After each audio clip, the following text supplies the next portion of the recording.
Agence nationale pour l'emploi n'ama wele ANPE olu ka ladala kunnafoni di jɛrɛkɛ bi utukalo tile 5. Ligue majoritaire ni oye Mali tolantan jɛkulu dɔw ka lafasatɔn ye olu fɛnɛ ye kunnafoni di jɛrɛkɛ bi u jabala la yasa k'u ka dusuma kasi yira FEMA footmaw ka bɛnkan dɔ la. Nefsivi jabarani lajɛbagaw ni ne bi kunnafoni la kumabaw ye ni Ala sɔnna ma an bɛna caman wɛrɛ fara minnu kan k'o lase aw ma fo yan fo aw sigiyɔrɔ la.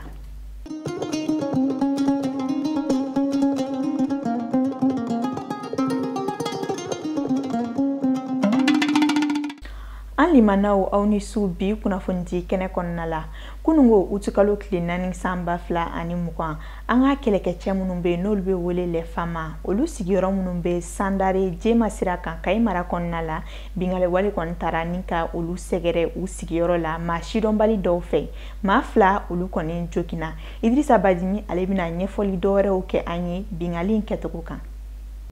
Lansaratle wati ni masugu donbaliw kɔnɔna na cun Sandare Nyoro mara kɔnɔna na ka marifaci dabɔ an ka gendarmew la u kun b'u ka poste la u ka baara kɔnɔna na maa 2 jogina marifaci in senfɛ u tilala ka munumunu ka don u dagayɔrɔ la n'o ye brigade ye ka tabla u ka mobili kelen ani moto kelen na u tilalen kɔ o la ko brigade kɔfɛla la chifinso dɔ bɛ u donna o fana na ka tabla o yɔrɔ la ka sɔrɔ k'u kɔ kɛ bɔ ye. Sereyaw ka fɔla ko bamaji ninnu kɔni kun ye maa 4 bɔɲɔgɔnko ye u ye nin kokolo in kɛ ka sɔrɔ ka taa ko maa minnu kɔni jogina olu kɔni taara teliya la ka taa Kayi dɔgɔtɔrɔso la walasa ka dɛmɛ don u ma. An bɛ dugawu kɛ Ala ka maa joginenw kɛnɛya k'an ka jamana kisi ka na ni basigi ye an ka jamana kɔnɔna na.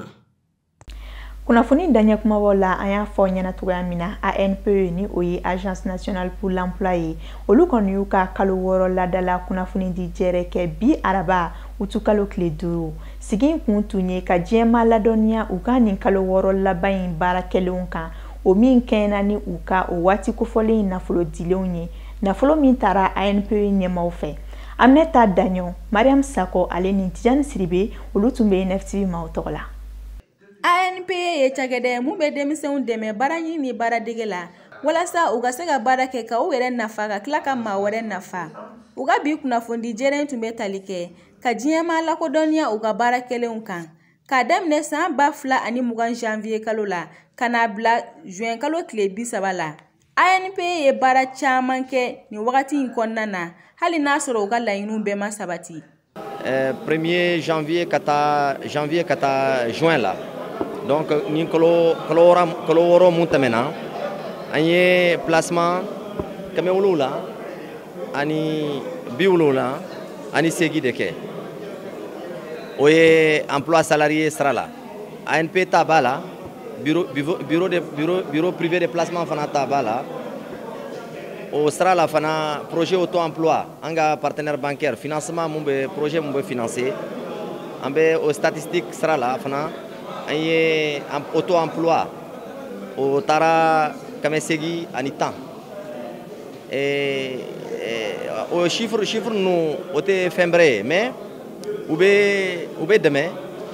ka hakili ɲuman sinsin k'a fɔ ko ANPE sira la an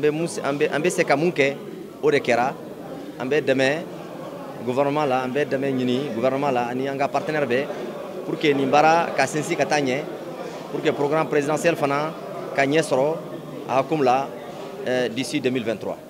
Coronavirus bana kɛra sababu ye ka ANPE ka baara caman sumaya sabula ko n'i y'a ta 100 sara la san 2019 kalo 6 fɔlɔ baarakɛlenw kɛra 67 ye nka ko ɲinɛ san kalo 6 fɔlɔw ta kɛra 61 de ye.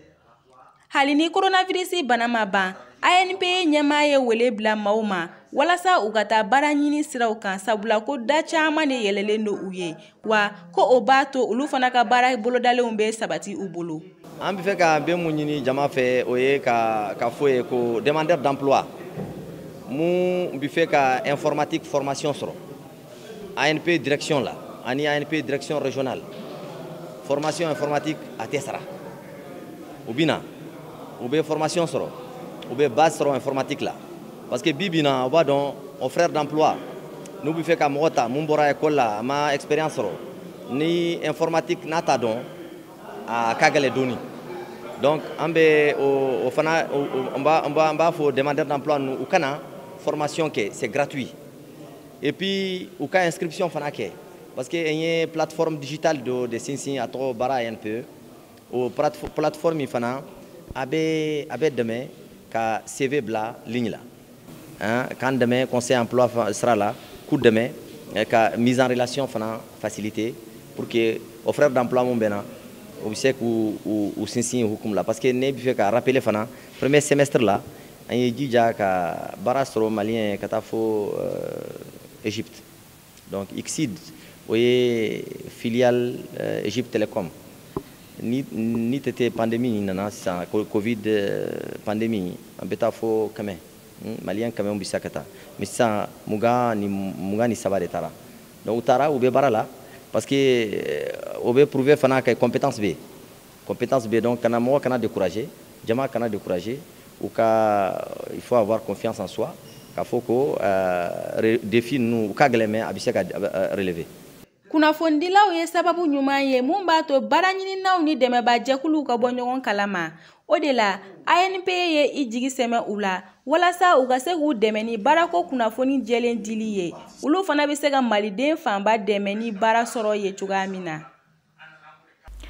Kunnafoni di jɛrɛ in bannen kɔ ANP maaw taara u ka yɔrɔ kura u kɔni dayɛlɛ ni baaraw kɛ yɔrɔ kura in bɛ u ka cakɛda ba ale kɔni kɔnɔna la u y'a jira k'a fɔ ko yɔrɔ kura in jɔla yaasa ka baarakɛlaw bila lahalaya ɲuman kɔnɔ u na se ka jaabi wasalenw di togoya min na u ka baaraw kɔnɔna la yɔrɔ in jɔli musakaw bɛnna $1,200,000 de ma sefa wari la. Idrissa Gindo baarako ni lakɔgɔli kalan minisiri ka nɔnabila don ale de ye baara ninnu kɔrɔmɔkarili kɛ. An ye cérémonie min kɛ sisan o b'a yira ko ANP niveau la an ka cakɛda min bɛ ko ANP u ye hakilina dɔ sɔrɔ conseil d'administration y'u dɛmɛ a la pour que o hakilina waleya o ye mun ye ka sokɔrɔw jɔ n'o ye bureau ye k'a di baarakɛlaw ma bɛɛ b'a dɔn baara tɛ se ka kɛ ka ɲɛ ni baarakɛlaw ma lafiya baarakɛyɔrɔ la o de hukumu kɔnɔna na. Donc direction a ye nin hakilina ɲuman sɔrɔ ka nin bâtiment kuraw jɔ bureau 29 o di baarakɛlaw ma baarakɛlaw bɛ se ka lafiya cogo min ANP bɛ baara min na jamana kɔnɔ bɛɛ b'a dɔn u bɛ maliyɛnw de dɛmɛ cɛ b'o la muso b'o la maakɔrɔbaw b'o la denmisɛnninw b'o la pour que u ka se ka formation ɲuman sɔrɔ u ka se ka baara sɔrɔ donc u bɛ nin baara min na an b'o fɔ an ye mun ye o y'an nimisi wasa ministère tɔgɔ la vraiment an bɛ foli d'u ma ka dugawu kɛ bâtiment mun jɔra Ala k'a kɛ hɛrɛ ye ka baarakɛlaw nafalan bɔ a la ka Mali nafalan bɔ a la pour que baara bɛ se ka taa ɲɛ cogo min an bɛ conseil d'administration fana fo n'o ye président Bengali ye donc ka timinandiya la directeur général Ibrahim Agnok an b'a fo n'a ka personnel bɛɛ n'a ka baarakɛlaw bɛɛ bon Ala k'a kɛ hɛrɛ ye an fana ministère la an bɛ yen pour que k'u encourager k'u dɛmɛ u ka baara la inchallah na an sago bɛ sɔrɔ mun ye ka baara di maliyɛn bɛɛ ma. Mali tolantan jɛkulu dɔw ka lafasa tɔn n'ale bɛ wele ko Ligue majoritaire o maaw ye kunnafoni di jɛrɛ kɛ sɔgɔmada in na u jabalaso kɔnɔna la yaasa k'a jira FEMA foot maaw la k'u ma jɛn n'u ka bɛnkan ye o bɛnkan min ye k'a fɔ ko Mali tolantannaw ka ɲɔgɔndanba n'u b'a wele championnat de ligue de football k'o bɛna kɛ nin kalo in tile 21, 22 ani 23 kɔnɔna la. Idrissa Badimi ale ni Umar Traoré ka sɔrɔlenw an ka jɛ an k'olu lajɛ. An ka jamana farikolo ɲɛnajɛ baaraw bɛɛ tun sonsorola kabini mɛn kalo tɛmɛnen jamana ɲɛmaaw fɛ k'a sabu kɛ coronavirus ye. FEMA Foot Fédération Malienne de Football n'o ye Mali tolanci ɲɛmaayaso ye olu kɔni y'a laɲini ka tolanci daminɛ ko kura o tali kɔni ma kɛ tolanci jɛkulu dɔw kɔni fɛla ye k'a sabu kɛ fɛn caman ye. An bolo fɛn fɔlɔ ye min ye c'est que fédération ka bonya t'a ka membre kan bana in nana dugu o dugu la ni kafu ye ɲininkali kɛ k'a fɔ aw ka championnat ko bɛ cogo di u bɛɛ y'u ka membre wele k'u kuma ɲɔgɔnya min bɔr'u ka kuma ɲɔgɔnya kɔnɔna la u y'o de ci kafu ma mais anw fɛ yan aw bɛɛ y'a ye k'a fɔ d'abord hali comité exécutif yɛrɛ bɛɛ ma réunion kɛ dɛ mɔgɔ damadamanin de ye réunion kɛ mɔgɔ 6 ɲɔgɔn n'o y'u ka commission d'urgence ye olu de ye réunion kɛ k'a fɔ ko championnat bɛ continuer certes u ko comité exécutif de ka baara ye championnat organisé li ye mais anw de b'a tan n'anw m'a tan u bɛ fu organiser wa donc j'ai dit anw bankun ye min ye c'est que a ma kɛ bonya kɔnɔna na o ye kelen a ma kɛ sariya kɔnɔna la o ye fila ye a ma kɛ sariya kɔnɔna la mun na parce que an y'a yir'u la depuis saison daminɛ k'a fɔ u bɛ ka championnat in tan ni commission minnu ye commission ɲumanw tɛ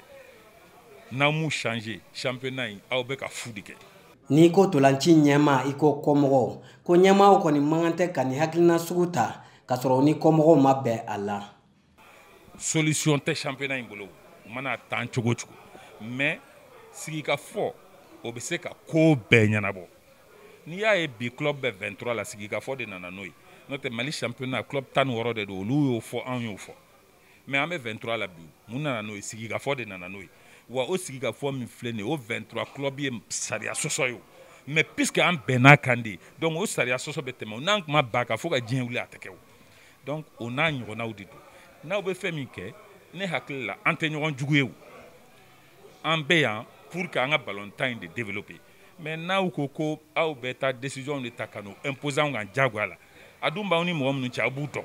Ntolanci tako 22 min bolo dalen filɛ FEMA foot fɛ k'olu kɔni sen tɛna ye a la ka d'a kan ko labɛn ma sabati u bolo. 22e journée anw t'o tan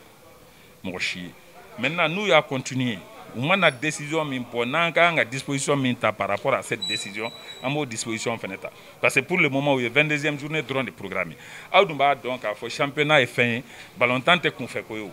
ballontan bɛ préparer de wa ballontan préparer la pour que i k'i ka entraînement kɛ ka ɲa il faut que i k'a dɔn match hakɛ min b'i bolo k'a jouer i b'a jouer temps joli kɔnɔ i b'a jouer cogo di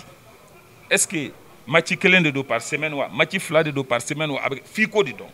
o si mɔgɔ si t'o dɔn donc kunfɛ baara anw tɛ don la. Sigikafɔ ye damu ye ni fédération ɲɛmaaw ni ntolanci jɛkulu ninnu ɲɛmaaw sera ka sigikafɔ kɛ la labɛnkan n'a sɔrɔ u ka fɔ ɲɔgɔn kɔw la. Aminata Daɲon ale ye diɲɛ selekɛnɛ ni kunnafoni kumaba dɔw salu aw ye an ka jɛ an ka ɲɛmada a ka kunnafoni sɔrɔlenw fɛ.